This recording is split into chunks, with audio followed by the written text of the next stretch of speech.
Hulk Hogan, whose flamboyance and star power helped transform professional wrestling from a low-budget regional attraction into a multi-billion-dollar industry, died on Thursday in Clearwater, Fla. He was 71.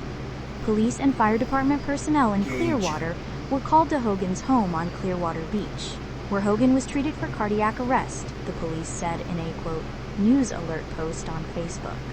He was taken to a nearby hospital, where he was pronounced dead, they said. Hogan was the face of pro wrestling for decades, with his blonde hair and horseshoe mustache, colorful bandanas and massive biceps, which he referred to as 24-inch pythons. Even after his wrestling days were over, he remained in the spotlight, most recently when he spoke last year at the Republican National Convention in Milwaukee, tearing off his shirt to reveal a Trump/Vance shirt underneath. He was earlier involved in a high-profile lawsuit in 2012, bankrolled by the billionaire Peter Thiel, against Gawker, the irreverent media company, after Gawker posted a video of Hogan having sex with a friend's wife.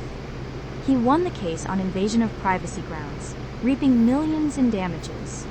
Hogan's routine before a wrestling match was guaranteed to send fans into a frenzy. He would cup his hand to his ear to encourage the roaring crowd and tear off his shirt, which was pre-ripped to ease the process. Fans loved him as much for his charm and physique as for his old-fashioned grappling ability. Hogan was born Terry Jean Bollea on August 11, 1953, in Augusta, Georgia.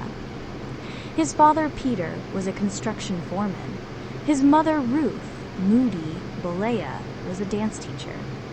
He attended the University of South Florida but dropped out, choosing the wrestling mat over the classroom. He started wrestling in 1977. Like many in the sport, he was a big man, weighing 300 pounds in his prime. He was also exceptionally tall, 6'8", helping to further a trend toward very big men in wrestling. He adopted the name Hulk because of comparisons to the muscular comic book character on the CBS television program The Incredible Hulk. In 1979, he made it to the World Wrestling Federation, now World Wrestling Entertainment, and took on the alliterative last name Hogan. Those were the days when wrestling's good guys, or faces, were clean-cut, all-American types, and a savvy fan could guess that a wrestler was going to turn bad by noticing his hair grow a little longer. In that environment, the long-haired, edgier Hogan clearly fit the bad guy, or heel mode. He developed a rivalry with the champion Bob Backlund, a traditional Midwestern milk-drinking good guy. Hogan catapulted to greater fame after appearing in the movie Rocky III in 1982. He played a wrestler, Thunderlips, who takes on Rocky, Sylvester Stallone, in a charity wrestler versus boxer match. The preening, egotistic Thunderlips batters an unprepared Rocky, throwing him out of the ring and into the crowd. Despite his brief screen time, Hogan created a character that stuck in viewers' minds. No mean feat in a film that also starred the bombastic Mr. T. After a brief time away, Hogan returned to the WWF in 1983. His popularity had grown so great that it seemed clear he was destined to be a good guy, despite his less than buttoned-down appearance. His rebranding helped pave the way for the broadening of the face category to include all types of wrestlers. Not every hardcore wrestling fan warmed to Hogan. Some considered his main strength to be showmanship rather than wrestling ability. He was named Most Overrated Wrestler by the Insider magazine Wrestling Observer several times in his career. But the bulk of wrestling fandom was hardly concerned about his supposed lack of technical prowess, and got on board with the phenomenon that became known as Hulkamania. In blasé Manhattan, where the likes of Jackie O and Mr. T have been observed walking the streets unhindered, its legendary Hall of Famer Hulk Hogan cannot go 10 feet. The WWF gave Hogan a patriotic persona. He developed rivalries with the Iron Sheik and Nikolai Volkov, who represented the United States' global rivals Iran and the Soviet Union. Never mind that Volkov was actually Croatian. Hogan started arriving at matches accompanied by the song Real American by Rick Derringer, and began urging fans to take their vitamins. Despite that exhortation, he admitted in 1994 that his physique was partly the result of taking steroids. Hogan held the WWF's title belt many times over the years, including a 4-year stretch in the mid-1980s, an epic period of dominance in an ever-changing sport. He regularly filled arenas around the country, and big events at which he was the headliner, like WrestleMania, could easily fill stadiums. The thousands in the stands eagerly awaited a Hogan victory, which often involved hulking up. A seemingly defeated Hogan would turn things around by absorbing the blows of his opponent, each one somehow making him stronger. Hogan's finishing move was often the leg drop, in which he would bounce off the rope, leap in the air and land, leg first, on a prone opponent. Few foes lasted long after that move. Wrestling stardom is never just about in-ring performance, and Hogan excelled in another key area, on-camera interviews.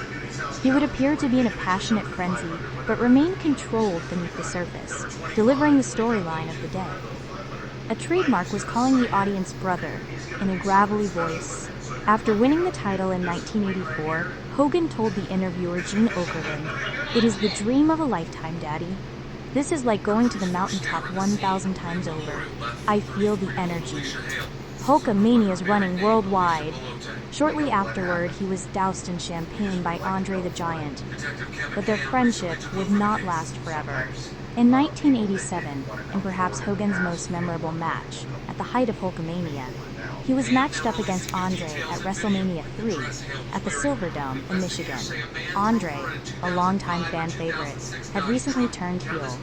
Andre was said not to have lost in the ring for 15 years, but Hogan defeated him. The result of the match, like all pro wrestling bouts, was predetermined, but that did not diminish the impact of the bout's biggest moment. Hogan body slammed the 500-pound Andre. Hogan had hit peak stardom and crossed over into starring in movies. He played a wrestler in No Holds Barred, 1989, and an ex-wrestler turned caregiver in Mr. Nanny, 1993. He also starred as a mercenary in the television series Thunder in Paradise. Once his film and television career began to fade, Hogan moved to World Championship Wrestling in 1994 and developed a whole new set of rivalries, including one with Ric Flair, the dominant wrestler for years in that organization. Wrestling mostly as a heel, Hogan formed a group of wrestlers called the New World Order and called himself Hollywood Hogan. He returned to the newly renamed WWE in 2002 and later left and returned several more times, wrestling for other companies in between. In 2005, he appeared in the reality series Hogan Knows Best, along with his wife at the time, Linda Claridge Hogan, and his children, Brooke Hogan, Alexi, a singer, and Nick Hogan, a race car driver. They survive him, along with his third wife, Sky Daly, and 2 grandchildren. He was in the public eye in a less savory way in 2012 during his lawsuit against Gawker, backed by Mr. Teal, the Republican political patron, whom the site had outed as gay a decade earlier. Hogan contended that by posting the video, Gawker had invaded his privacy. Gawker said it was newsworthy. A jury sided with Hogan, awarding him $140 million in 2016. The case was eventually settled for $31 million, and Gawker Media filed for bankruptcy. In 2015, a tape of Hogan using racial slurs emerged. He apologized, but was dismissed from the WWE. He returned to WWE shows in 2018. Throughout the craziness of Hulkamania, Hogan said he tried to maintain normalcy. "The moment I come home, the headband comes off the bald head and it's just Terry.